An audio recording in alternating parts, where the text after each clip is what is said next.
किशन सोनपुर गांव में एक छोटा सा ढाबा चलाता था। इस काम में उसकी पत्नी कमला भी पूरा साथ देती थी। कमला और किशन दोनों मिलकर सुबह से शाम तक अपने ढाबे पर काम करते और जो पैसे बचते उनसे अगले दिन का सामान खरीदते और बाकी से घर का गुजारा करते। ऐसे ही दिन बीत रहे थे। गर्मियां आने वाली थी।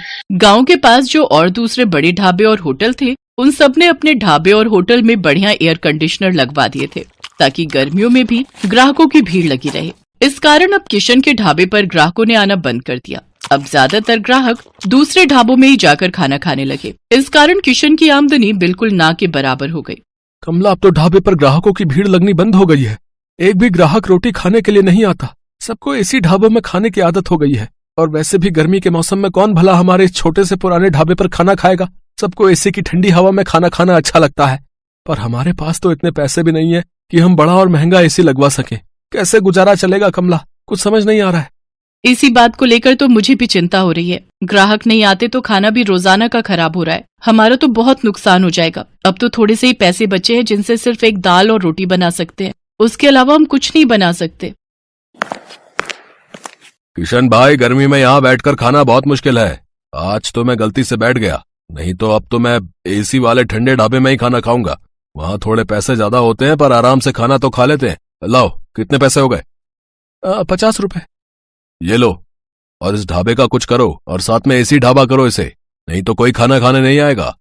दिन पर दिन किशन और कमला परेशान रहने लगे। अब तो इक्का दुक्का ही ग्राहक उनके ढाबे पर आता। इस कारण किशन ने सिर्फ एक दाल और रोटी बनानी शुरू कर दी, क्योंकि बाकी चीजें अगर वो बनाए तो ग्राहक नहीं आए तो खराब हो जाएंगी और फिर पैसे भी तो चाहिए। इसी कारण वो जैसे तैसे अपना ढाबा थोड़ा बहुत चला रहा था। कमला, आज बस 250 रुपए की कमाई हुई है। अब तो कोई रास्ता ही नजर नहीं आ रहा है। मुझे लगता है हमें अपना ढाबा बंद करना होगा। किशन के ढाबे के सामने एक बहुत बड़ा ढाबा था। वहाँ ग्राहकों की भीड़ लगी रहती थी, क्योंकि इस साल ही वहाँ के मालिक रघु ने बहुत ही बढ़िया मरम्मत करवाकर ढाबे में एसी लगवा दिया था। क्या बात है किशन, आज भी तेरे ढाबे पर कोई नहीं आया? एक काम कर, ढाबे पर ताला लगा दे। अब तेरा ढाबा नहीं चलने वाला। इतनी भारी गर्मी में एसी के बिना कोई खाना खाने नहीं आएगा, और तेरे पास इतने पैसे नहीं है कि तू मेरी तरह इतना महंगा एसी लगवा सके। और मैंने एक नहीं दो एसी लगवाए हैं, तब जाकर अच्छी कमाई हुई है।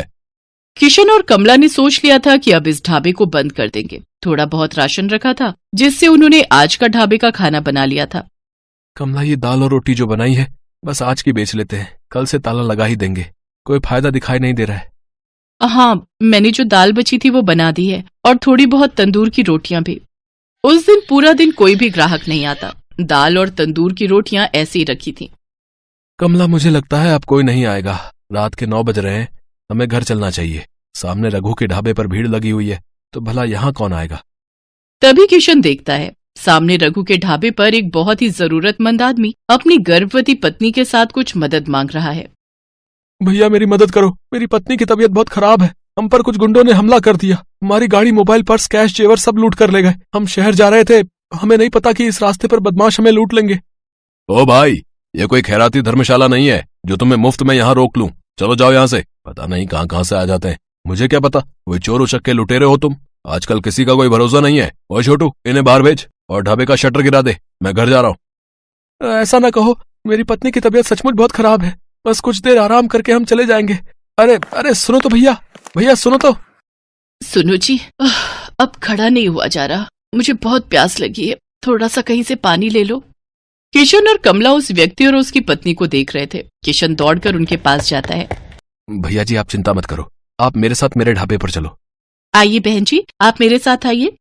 किशन और कमला उस व्यक्ति को और उसकी पत्नी को अपने ढाबे पर ले जाते हैं। साहब, ये दाल और रोटी आप खा लो, यहाँ कोई चिंता वाली बात नहीं है। पता नहीं, हम तो पहली बार इस रास्ते से गुजर रहे थे। जंगल का रास्ता था और पता ही नहीं चला कि कब इन बदमाशों ने हमारी गाड़ी को रोक लिया। किसी तरह से उनसे रहम की भीख मांगकर मैं अपनी पत्नी को सुरक्षित बचा कर लाया। मुझे धन दौलत की कोई कमी नहीं है। बस मैं तो कुछ देर आराम करने के लिए वहाँ सामने के ढाबे से मदद मांग रहा था, पर उन्होंने तो मेरी बात पूरी सुने बिना ही मुझे मना कर दिया। मैं अगर आज कुछ देर वहाँ रुकता तो अगले दिन अपने नौकर के हाथ पैसे भिजवा देता। तुम बहुत भले हो, तुमने भी तो बिना जाने पहचाने आज हमारी मदद कर दी। अच्छा, तो तुम ये ढाबा चलाते हो? साहब, चलाता तो हूँ, पर आज मेरा इस ढाबे पर आखिरी दिन था। मैं इस ढाबे को बंद कर रहा था। शायद आपकी किस्मत में आज मेरे ढाबे की रोटी खाना लिखा था। किशन अपना सारा दुख उस व्यक्ति को बताता है। चिंता मत करो भाई, अब तुम्हें इस ढाबे को बंद नहीं करना पड़ेगा। मेरा नाम वीरेंद्र सिंह है, मैं शहर का जाना माना व्यापारी हूँ। मेरे पास भगवान का दिया सब कुछ है, बस एक औलाद की कमी थी, वो भी भगवान ने हमारी झोली में खुशियां देकर पूरी कर दी। आज मेरी पत्नी की तुमने बहुत मदद की है, अब उसकी तबीयत में भी सुधार है और हम पति पत्नी सुरक्षित घर पहुंच जाएंगे। इससे बड़ी और क्या बात होगी। सुषमा, अब तुम्हें कैसा लग रहा है?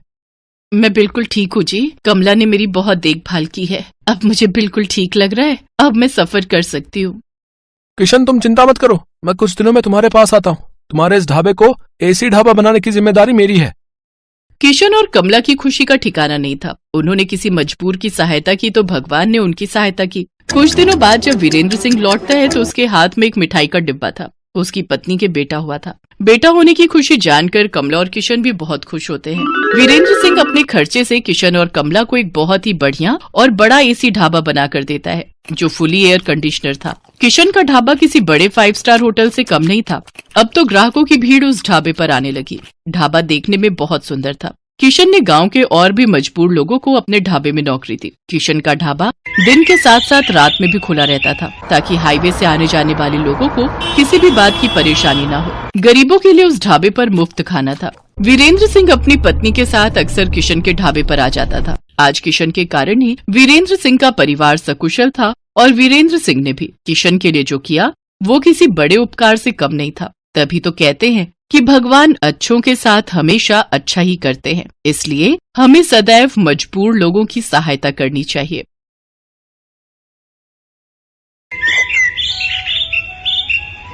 छोटू, चल बेटा जरा जल्दी कर। वो 5 नंबर वाले टेबल पर कस्टमर बहुत देर से खाने का इंतजार कर रहा है और बाहर भी लाइन बढ़ती जा रही है। इतना लेट करेंगे तो सब बगल वाले होटल में चले जाएंगे। बस मालिक, 5 नंबर वाले का ऑर्डर तैयार है और यहाँ कुछ टेबल भी बस खाली होने वाली हैं, तो बाहर वाले कस्टमर्स अब अंदर आ सकते हैं। ये है सत्यभान और इसका होटल अतिथि देवो भव। जैसा इस होटल का नाम था, ठीक वैसा ही यहाँ का काम था। होटल के अंदर आने से पहले हर कस्टमर का तिलक किया जाता था और फिर बड़े ही सम्मान के साथ उसे बिठाकर खाना परोसा जाता था। इस अनोखे तरीके की वजह से ही सत्यभान का ये होटल बहुत मशहूर था और बड़ी दूर दूर से लोग यहाँ खाना खाने आते थे। होटल के खाने का बढ़िया स्वाद और यहाँ की साफ सफाई भी एक बड़ी वजह थी कि आसपास के कई होटलों और ढाबों को छोड़कर कस्टमर सत्यभान के पास ही आते थे। सर, मेरा नाम रमन है, मैं पब्लिक टाइम्स अखबार से आया हूँ, मुझे आपका इंटरव्यू करना है। अच्छा, हाँ, क्यों नहीं, आइए आइए। रुकिए, पहले मैं आपका तिलक करूँगा। हाँ, अब ठीक है, अब आप यहाँ आराम से बैठिए। छोटू, जल्दी से साहब के लिए गर्मा गर्म कचौड़ियाँ और बढ़िया चाय तो लेकर आ। हाँ तो सत्यभान जी, सबसे पहले मैं आपका पूरा होटल और यहाँ की किचन देखना चाहूंगा। वैसे सुना तो मैंने ये है कि आप किसी को भी अपनी रसोई में लेकर नहीं जाते, लेकिन मुझे तो आपके वहाँ लेकर जाना ही होगा, वरना ये इंटरव्यू अधूरा रह जाएगा। अरे बस वो बात ऐसी है कि आप तो जानते ही हैं, होटल के बिजनेस में सारा खेल खाने में इस्तेमाल होने वाले मसालों और रेसिपी का ही है और यहाँ मैंने और मेरे साथियों ने बड़ी मेहनत से ये सब तैयार किया है। अच्छा, लेकिन आपके यहाँ जो लोग काम करते हैं, मतलब आपके साथी, अगर उनमें से किसी ने धोखा दिया तो? नहीं नहीं, ऐसा तो हो ही नहीं सकता। यहाँ जितने भी लोग मेरे लिए काम करते हैं वो सब के सब मेरे गांव से ही हैं, यानी सब मेरा परिवार है। आज तक का रिकॉर्ड है, मुझे मेरा कोई साथी छोड़कर नहीं गया। ये तो वाकई बहुत बड़ी बात है। लेकिन अब तो आप इतने मशहूर हो गए, आपका होटल एक ब्रांड बन चुका है, तो लोग आपकी रसोई को अंदर से देखना चाहते हैं। आप चिंता मत कीजिए, मैं आपके मसालों और रेसिपीज का राज नहीं खोलूंगा, लेकिन रसोई के अंदर की कुछ फोटोज तो चाहिए होंगी आपके इंटरव्यू के साथ छापने के लिए। सत्यभान उस पत्रकार को समझाने की कोशिश करता है, लेकिन वो खुद ही उस पत्रकार की बातों में फंस जाता है। अखबार में अपना इंटरव्यू और फोटो छपने की बात से वो बहुत खुश था और इसी खुशी में वो बह गया और उस पत्रकार को उसने अपने होटल का एक एक कोना बहुत अच्छे से दिखाया। साथ ही अपनी रसोई में ले जाकर अपने सारे तौर तरीकों और रेसिपीज का भी अनजाने में खुलासा करता गया। वो पत्रकार होटल की लगभग हर चीज की तस्वीर ले रहा था। इंटरव्यू के दौरान उसने सत्यभान से कई सवाल पूछे, जिनके जवाबों में सत्यभान के सारे सीक्रेट खुलते जा रहे थे। अच्छा सत्यभान जी, बहुत अच्छा लगा आपसे मिलकर। इंटरव्यू के लिए शुक्रिया, अब मैं चलता हूँ। जी, आपका बहुत शुक्रिया। अब वैसे ये सब कब छपेगा अखबार में? बस यही 1-2 दिन में, मैं आपको फोन पर इन्फॉर्म करूंगा। इतना कहकर वो पत्रकार सत्यभान के होटल से बाहर निकलता है और कुछ दूर पहुंचते ही मुस्कुराते हुए अपने गले में पहना हुआ आई कार्ड उतारकर एक कूड़े के ढेर में फेंक देता है। बड़ा अक्लमंद समझता था खुद को, एक नंबर का बेवकूफ निकला ये तो। असल में ये आदमी कोई पत्रकार था ही नहीं, पास ही मौजूद एक दूसरे होटल के मालिक का रिश्तेदार था, जो पत्रकार बनकर सत्यभान के सारे सीक्रेट जानने के लिए उसके पास गया था। ये आदमी अपने मकसद में पूरी तरह से कामयाब हो चुका था। इधर सत्यभान रोज सुबह के अखबार में अपने इंटरव्यू के छपने का इंतजार कर रहा था। जा छोटू, देख तो अखबार आ गया होगा। अब तो पूरे 4 दिन हो लिए, आज तो पक्का अपनी फोटो छपी होगी। छोटू फौरन उस दिन का अखबार लेकर आता है, लेकिन बीते दिनों की तरह उसमें भी सत्यभान और उसके होटल का जिक्र तक नहीं था। ये देखकर सत्यभान उदास हो जाता है। ऐसा कई दिनों तक होता रहा। फिर सत्यभान ने उम्मीद ही छोड़ दी और ये सब कुछ भुला दिया। फिर एक दिन अचानक सत्यभान के होटल में रेड पड़ जाती है। फूड इंस्पेक्टर अपने कुछ आदमियों के साथ सत्यभान के होटल पहुंचते हैं और वहां मौजूद हर चीज की जांच करने लगते हैं। देखिए, हमें आपके होटल के खिलाफ शिकायत मिली है कि आप खाने में नकली सामान का इस्तेमाल करते हैं। ये कैसी बातें कर रहे हैं आप? सालों से मैं इस होटल को चला रहा हूँ, वो भी पूरी ईमानदारी से। अगर ऐसा है तो हमें यहाँ की तलाशी लेने दीजिए। चलिए हटिए यहाँ से। पूरी टीम होटल का कोना कोना छानने लगती है। तभी उन्हें किचन के पास एक छोटा सा दरवाजा दिखता है। फूड इंस्पेक्टर खुद इस दरवाजे को खोलकर अंदर जाते हैं तो उन्हें काफी मात्रा में नकली घी, तेल, नकली मसाले जैसी कई चीजें मिलती हैं। तो ये है तुम्हारी ईमानदारी का सबूत? हाँ, शर्म आनी चाहिए तुम्हें। सत्यभान को कुछ समझ ही नहीं आ रहा था कि आखिर उसके साथ हुआ क्या। खाद्य विभाग की टीम सत्यभान के होटल को सील कर देती है। साथ ही सत्यभान को जेल भेज दिया जाता है। एक ही पल में सत्यभान का सब कुछ बर्बाद हो गया था। उसका परिवार सड़क पर आ गया था। सत्यभान खुद को बेगुनाह साबित नहीं कर सका और उसका सब कुछ जुर्माने की रकम अदा करने में चला जाता है। उसके गांव के लोग जो उसके लिए काम किया करते थे वो भी उसका साथ छोड़कर गांव वापस चले जाते हैं, सिवाय छोटू के। चलो, तुम्हारी जमानत हो गई है। जमानत की बात सुनकर सत्यभान चौंक जाता है। वो बाहर आकर देखता है तो एक वकील के साथ खड़ा छोटू उसका इंतजार कर रहा था। छोटू, तूने ये सब कैसे किया बेटा? तेरे पास इतने पैसे कहाँ से आए? मैं तो बिन माँ बाप का एक लावारिस था मालिक। आपने मुझे सहारा दिया था तो मैं आपको इस हाल में अकेला कैसे छोड़ देता? आपको याद है, मैं हर महीने की तनख्वाह से कुछ पैसे जोड़ता था अपनी आगे की पढ़ाई के लिए। बस वही आज काम आ गए।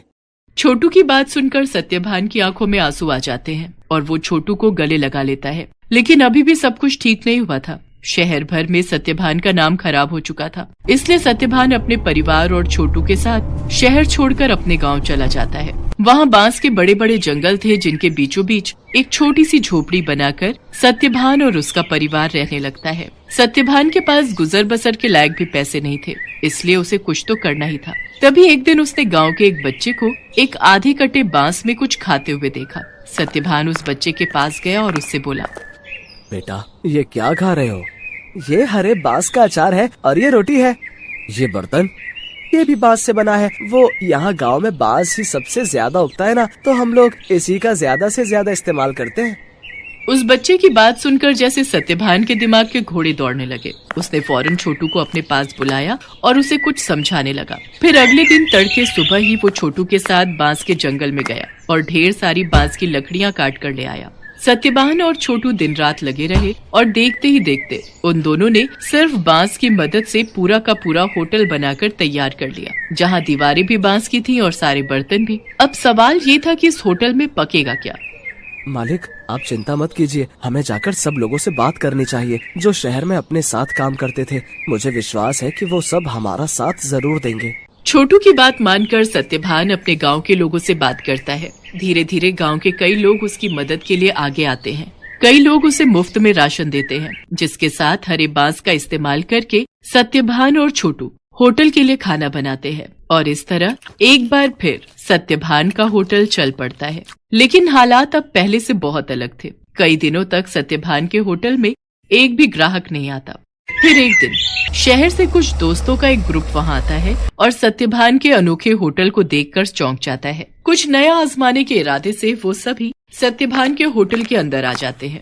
सत्यभान उन सब की बहुत ही अच्छे से खातिरदारी करता है और फिर भाई वाह, मजा आ गया। ये तो बिल्कुल ही नया एक्सपीरियंस था। शहर से इतनी दूर इतनी अच्छी सर्विस और उससे भी बढ़िया खाना। सच में बहुत अच्छा लगा यहाँ आकर। और सबसे बड़ी बात, मुझे तो पता ही नहीं था कि बांस को भी खा सकते हैं, वो भी इतने अलग अलग रेसिपीज में। सत्यभान के खाने और अलग किस्म के होटल की तारीफ वो सभी दोस्त अपने दूसरे दोस्तों से जाकर करते हैं, जिसके चलते और भी लोग खास तौर पर सत्यभान के होटल में खाना खाने वहां पर आते हैं। सत्यभान की सर्विस और खाना बहुत जल्दी अपना पहचान बना रहा था। लोग शहर के हाई फाई होटल छोड़कर सत्यभान के पास गांव में आ रहे थे। धीरे धीरे सत्यभान की गाड़ी पटरी पर आने लगती है और उसके पुराने साथी जो गांव में ही थे, वो भी उसके पास काम पर लौट आते हैं। मालिक, भगवान की दया से अब सब ठीक हो रहा है, लेकिन अब तक ये समझ नहीं आया कि आखिर वो सब नकली सामान उस दिन अपने होटल में आया कहाँ से। ये पहेली तो सच में सुलझानी ही होगी छोटू। मुझे लगता है मुझे कुछ करना चाहिए। सत्यभान के पास अब इतने पैसे जमा हो चुके थे कि वो अपने खिलाफ रची गई साजिश की जांच करवा सकता था। वो अपने केस को रीओपन करवाता है और एक प्राइवेट डिटेक्टिव की मदद से सारा सच बाहर निकलवाता है। असल में रमन जो सत्यभान के पास पत्रकार बनकर आया था, ये सब उसके और उसके रिश्तेदार की सांठगांठ थी, जो सत्यभान के पुराने होटल के पास ही अपना होटल चलाता था। साथ ही सत्यभान की तरक्की से जलता भी था। रमन के द्वारा जुटाई गई जानकारी की मदद से ही वो सारा नकली सामान रातों रात चुपके से सत्यभान के होटल के अंदर पहुंचाया गया था।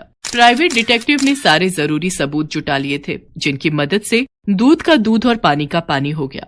दोषियों को सजा मिली और सत्यभान को उसकी खोई हुई इज्जत। शहर में मौजूद सत्यभान की सारी संपत्ति उसे वापस मिल जाती है, जहां सत्यभान फिर से अपना होटल शुरू करता है, लेकिन बिल्कुल नई थीम, नए तौर तरीकों और नई रेसिपीज के साथ।